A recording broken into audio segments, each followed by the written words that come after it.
Bonjour à tous, 16e case aujourd'hui du calendrier de l'Avent du Paris Saint-Germain. Une fois n'est pas coutume, lundi ce n'était pas des plus compliqués, parler d'un président. Il s'agit bien évidemment de George Weah, parce que après sa carrière de footballeur, vous le savez, il a entamé une carrière politique et il a fini par devenir président du Liberia. Mais c'est pas ce qui nous intéresse aujourd'hui. On va bien sûr parler de son passage au Paris Saint-Germain, qui aura duré 3 ans. Et comme beaucoup d'autres avant et après lui, Weah fait partie des légendes du PSG. Donc il arrive à l'été 92 en provenance de Monaco, après avoir passé quelques années en Afrique, notamment au Liberia, bien sûr, son pays d'origine, mais aussi au Cameroun. Il débarque donc du Rocher à l'été 92, quelques mois après la finale de Coupe des Coupes perdue par les Monégasques face au Werder Brême. Et une semaine après son premier match face à Sochaux, il inscrit son premier doublé face à Strasbourg, donc le 22 août 1992.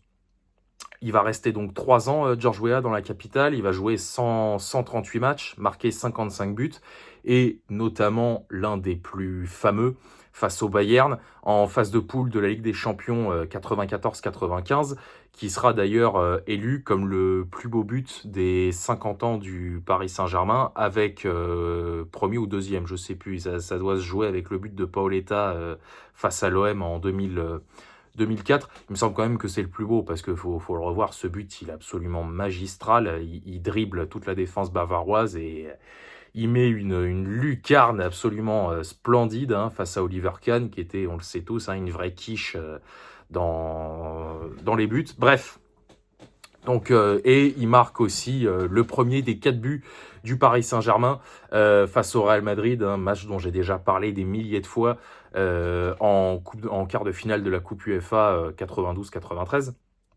C'est aussi lui qui va égaliser face au Barça en quart de finale de la Ligue des Champions 94-95, match dont je reparlerai très certainement au cours de ce calendrier de l'Avent. Et à l'été 95, George Weah va partir à l'AC Milan. Alors, beaucoup de supporters du PSG de l'époque avaient considéré ça comme une trahison. Alors, je peux pas juger forcément, encore une fois, j'étais pas là, mais je le qualifierais pas comme ça parce que bon, Paris-Milan, c'est pas une immense rivalité non plus. Bon, après, les supporters qui disaient ça à l'époque ont sans doute leur raison, je peux le comprendre. Et à la fin de l'année 95, George Weah va atteindre le Graal individuel pour un footballeur. Il va devenir Ballon d'Or, le premier et pour l'instant toujours le seul joueur africain à avoir reçu cette distinction. Alors, petite parenthèse avant de vous donner l'indice et de terminer cette vidéo. George Weah a joué à l'OM après son passage à Paris. J'en parlerai pas pour la simple et bonne raison que quand il arrive là-bas, il est déjà vieux. Son prime est derrière lui, il est vieux, il commence à être un peu cramé.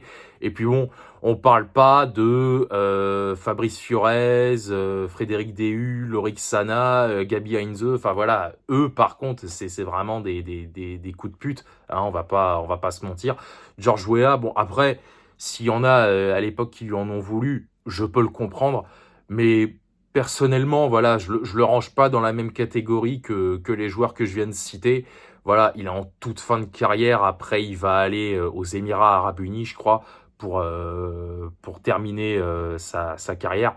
Donc voilà, c'est pas encore une fois un transfert. C'est pas comme s'il avait fait Paris-Marseille directement en partant du PSG, quoi. Il n'est pas directement allé à l'OM. De toute façon, bon, l'OM en 95, qu'on se le dise, ils n'avaient pas les moyens de s'offrir un joueur comme George Weah, et les séquelles encore de l'affaire VOM à l'époque.